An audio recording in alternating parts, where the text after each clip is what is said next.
El enigma de la Biblioteca de Alejandría, la mayor pérdida de conocimiento de la historia. Hubo un momento en el que la humanidad estuvo peligrosamente cerca de acelerar su propio destino, un punto crítico en el que el saber acumulado podía haber cambiado el rumbo completo de la civilización, y ese momento tuvo un nombre y un lugar concretos, la Biblioteca de Alejandría, no como edificio aislado, sino como el corazón de un proyecto intelectual sin precedentes, una idea radical incluso para nuestros estándares modernos, reunir todo el conocimiento humano conocido, preservarlo, estudiarlo, mejorarlo y transmitirlo a las generaciones futuras. La historia comienza tras la muerte de Alejandro Magno, cuando su imperio se fragmenta y uno de sus generales, Ptolomeo I, comprende que el verdadero poder no reside solo en ejércitos y territorios,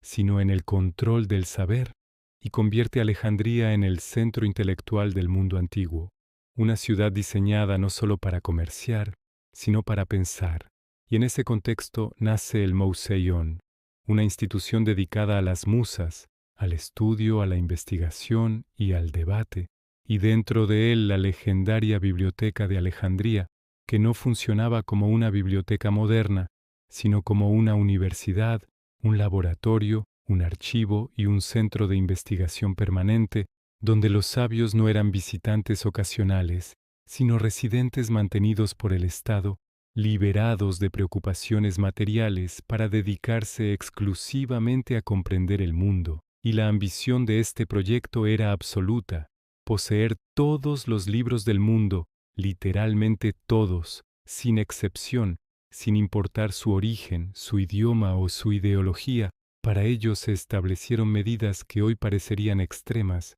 Cualquier barco que llegaba al puerto de Alejandría era inspeccionado.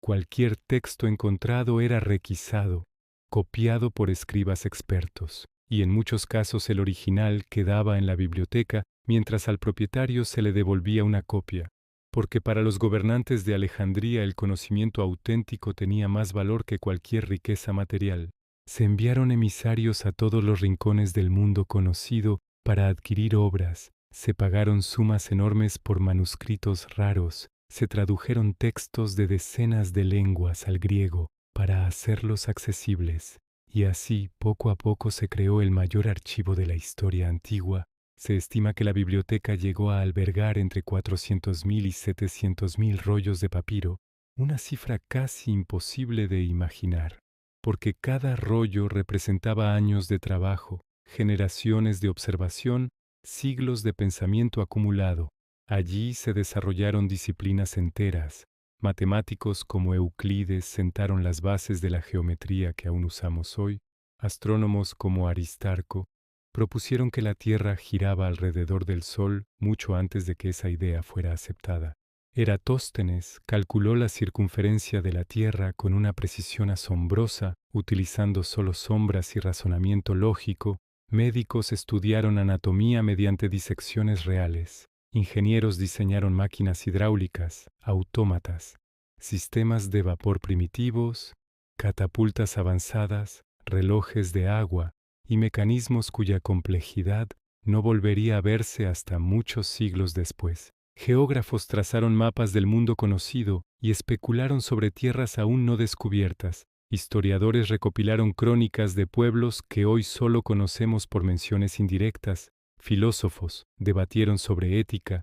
política y naturaleza en un ambiente de libertad intelectual casi utópico. Y aquí es donde la historia se vuelve verdaderamente perturbadora, porque la inmensa mayoría de ese conocimiento no llegó hasta nosotros, no porque fuera erróneo, sino porque se perdió, se destruyó, se abandonó o se olvidó, y la imagen popular de un único incendio devastador es demasiado simple y, en cierto modo, tranquilizadora, porque la realidad es mucho más inquietante.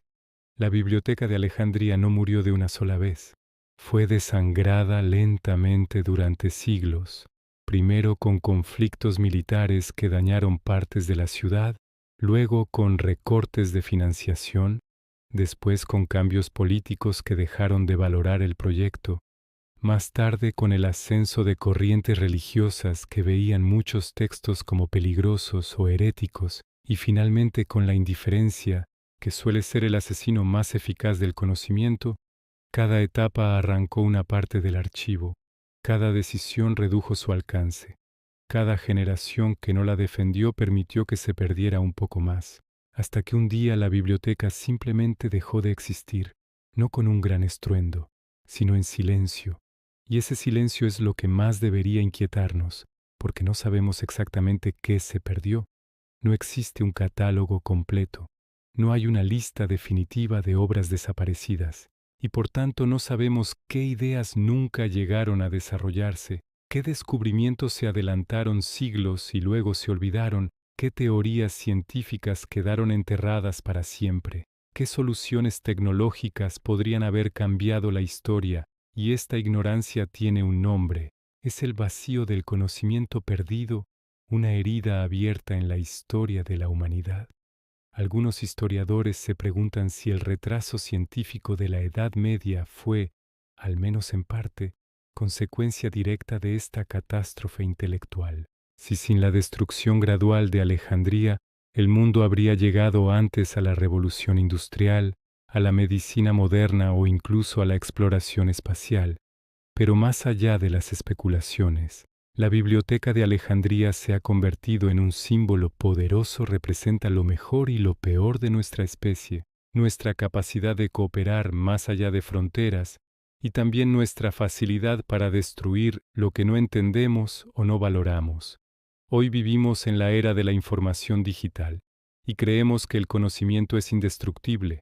pero Alejandría nos recuerda que no lo es, que el saber necesita instituciones, protección, transmisión y sobre todo voluntad colectiva, porque cuando esa voluntad desaparece, el conocimiento se desvanece no en un gran incendio, sino en miles de pequeñas decisiones cotidianas, y quizá esa sea la lección más dura de todas, que la mayor tragedia de la Biblioteca de Alejandría no fue que ardiera, sino que el mundo permitió que muriera y que cada vez que despreciamos la educación, la ciencia o la memoria histórica, estamos repitiendo el mismo error, acercándonos un poco más a convertir nuestro propio tiempo en otro capítulo perdido que alguien en el futuro lamentará no poder leer.